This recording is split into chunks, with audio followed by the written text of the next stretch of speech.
नमस्कार दोस्तों, मैं तुषार आपके साथ और आप सभी का बहुत बहुत स्वागत करता हूं नमो भारत न्यूज में। तो दोस्तों, इस वक्त की सबसे बड़ी खबर ये आ रही है कि क्या आपने नंदलाल बोस का नाम सुना है। आज के दौर में एक तबका हिंदू देवी देवताओं को खारिज करने के लिए संविधान का हवाला देते हैं, मगर दोस्तों उससे पहले मेरा आपसे एक सवाल है कि क्या आज के समय में नंदलाल बोस की इन कलाकृतियों को कोई सेक्युलर नेता संविधान का हिस्सा बनने देता है? ये आप हमें नीचे दिए गए कमेंट बॉक्स में लिख कर बताएं।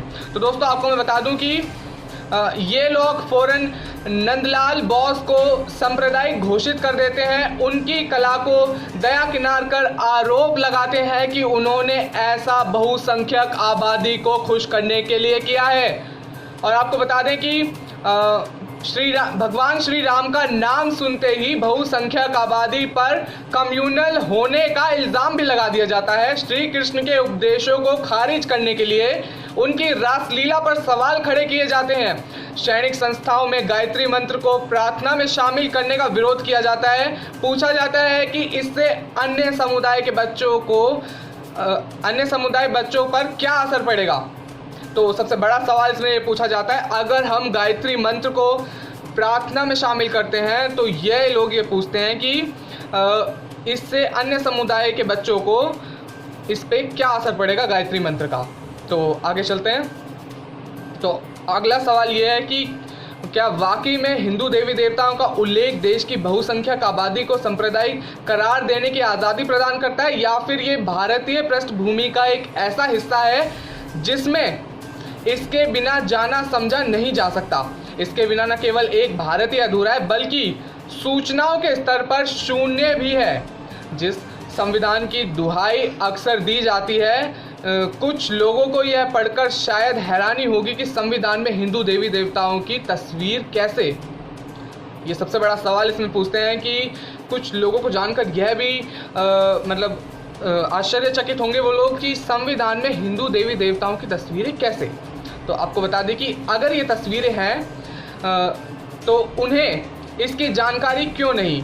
आज एक महान चित्रकार नंदलाल बोस की पुण्यतिथि पर हम आपको इन्हीं सवालों का जवाब देने जा रहे हैं। यह सभी बात उस रचनाकार को याद किए बिना जानना मुश्किल है। उसने एक हस्तलिखित दस्तावेज को अपनी कला के माध्यम से न केवल सुरक्षित किया बल्कि उसे नया जीवन भी प्रदान किया। नंदलाल बोस वही शख्स हैं जिन्होंने अपने शिष्यों के साथ मिलकर कागज़ पर लिखे संविधान पर रिक्तता को पूर्ण करने के लिए सैकड़ों चित्र बनाए थे। आपको बता दें कि इन्होंने तमाम चित्र बनाए थे और उसकी मूल प्रति में भारत की यात्रा को दर्शन के लिए श्री राम, सीता, लक्ष्मण सहित श्री कृष्ण, नटराज, गंगा मैया का चित्रण मौजूद है। आपको बता दें कि हालांकि बाद में इनमें 22 चित्रों को भारतीय संविधान में जगह दी गई। समय के साथ साथ राजनीति करने वालों को इन किताबों को भी अपना अधिकार क्षेत्र का हिस्सा समझ लिया और धीरे धीरे इसमें से कुछ चित्रों को गायब भी करवा दिया। अब आज़ादी के बाद किसने सालों राज किया और किसने नए नए संशोधन किए, ये आपको बता दें कि यह किसी से छिपी नहीं है। आने वाली प्रतियों से गायब होने वाले चित्र भगवान श्री राम, सीता, लक्ष्मण के साथ और यह चित्र अर्जुन को युद्ध भूमि में उपदेश देते श्री कृष्ण के थे। इन्हें भले गुपचुप नई प्रतियों से गायब कर दिया गया, लेकिन संविधान की मूल प्रति में ये आज भी उसकी शोभा बढ़ा रहे हैं। कुछ समय पहले इसका जिक्र केंद्रीय मंत्री रविशंकर प्रसाद जी ने भी किया था। उन्होंने इस बात पर ध्यान आकर्षित करवाया था कि नीति निर्देशकों तत्वों से जुड़े अध्याय के ऊपर नंदलाल बोस द्वारा बनाए रेखा चित्र हैं और मौलिक अधिकार वाले अध्याय भी भगवान श्री राम हैं। ये रविशंकर जी ने अपना अनुमान जताया था। और दोस्तों, मेरी आपसे गुजारिश है कि आप इस वीडियो को शेयर ज़रूर करें। तो आगे हम आपको बता दें कि कहा जाता है कि जब संविधान तैयार हुआ तो उसमें ऊपर नीचे बहुत जगह सफ़ेद जगह छूटी हुई थी। ऐसे में इस पर विचार हुआ कि आखिर किस तरह इस खाली जगह के ज़रिए भारत की 5000 साल पुरानी संस्कृति को प्रदर्शित किया जाए। तब खुद जवाहरलाल नेहरू जी ने इस काम के लिए नंदलाल बोस को सत्य निकेतन जाकर आमंत्रित किया था।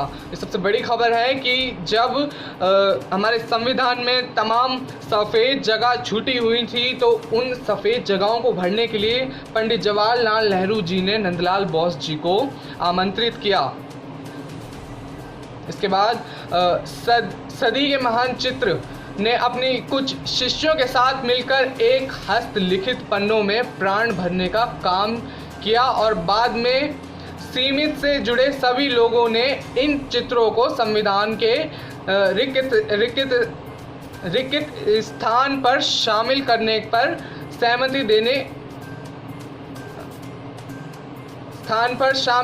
पर सहमति देते हुए उस पर हस्ताक्षर किए। संविधान की मूल कॉपी यदि देखें तो आज भी वहाँ श्री राम भगवान और श्री कृष्ण की तस्वीरें चित्रित हैं।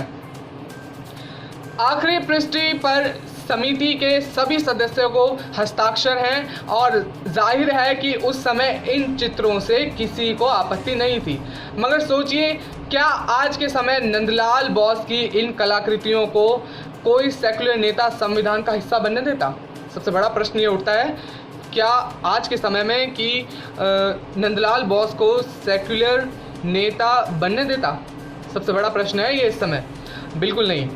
तो आपको मैं बता दूं, बिल्कुल नहीं है ये लोग फ़ौरन नंदलाल बोस को सांप्रदायिक घोषित कर देते हैं। साथ ही उनकी कला को दरकिनार कर सिर्फ इस बात पर ध्यान देते हैं कि उन्होंने बहुसंख्यक आबादी को खुश रखने के लिए या करने के लिए काम किया था, क्योंकि इनमें श्री राम और श्री कृष्ण हैं।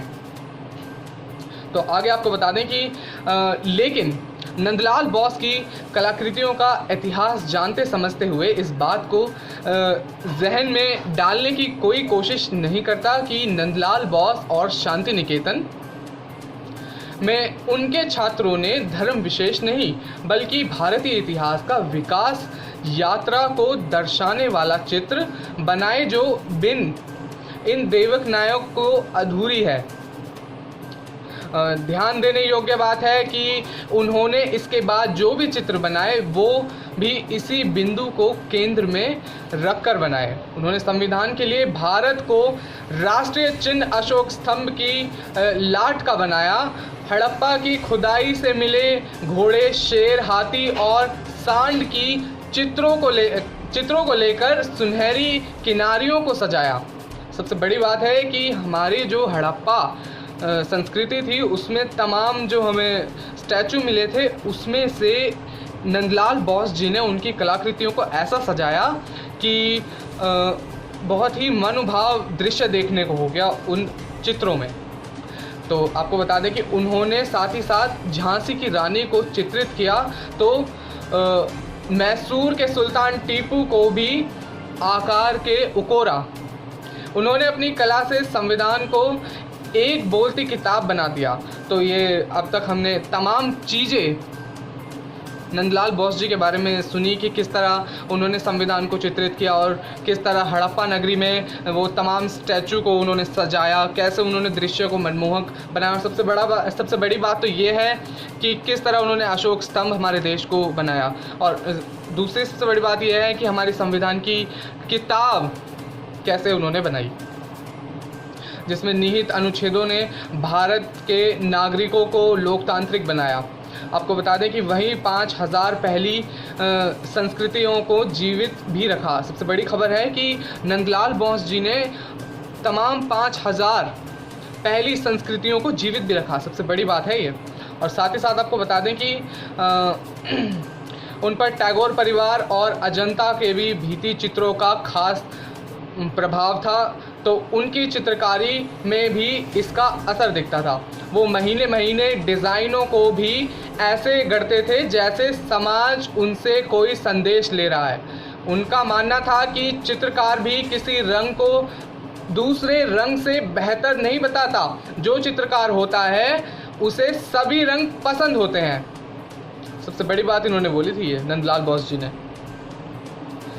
एक वाक्य उन्हें लेकर मशहूर है कि वो एक ऐसे कलाकार थे जिन्होंने एक बार एक पागल से भी कला सीखी थी। बिल्कुल सही बात है ये। सबसे बड़ी बात है कि एक बार नंदलाल बोस जी ने एक पागल से भी उसकी कला सीखी थी। और जैसा कि हम जानते हैं कला सीखने के लिए ना तो कोई बड़ा होता है ना कोई छोटा होता है। संसार में सभी से हम कला सीख सकते हैं क्योंकि हर किसी के पास यूनिक टैलेंट होता है।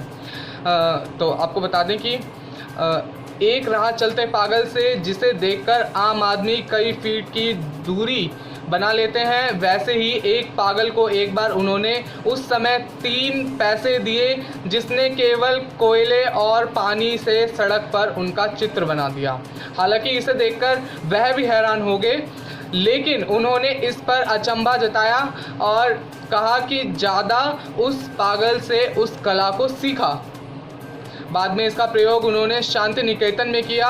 1922 में उन्होंने शांति निकेतन का प्रमुख भी बनाया गया। ये सबसे बड़ी बात है कि 1922 में उन्हें शांति निकेतन का प्रमुख बनाया गया। दोस्तों आज के लिए बस इतना ही, और आपसे मेरी गुजारिश है कि आप इस वीडियो को ज़्यादा से ज़्यादा शेयर करें ताकि ये नंदलाल बॉस वाली बात ज़्यादा से ज़्यादा लोगों को पता चले। तब तक के लिए देखते रहिए नमो भारत न्यूज़। धन्यवाद। वीडियो को लाइक, सब्सक्राइब और शेयर करना ना भूलें। अपने विचारों को कमेंट बॉक्स में लिखकर हम तक जरूर पहुंचाइए।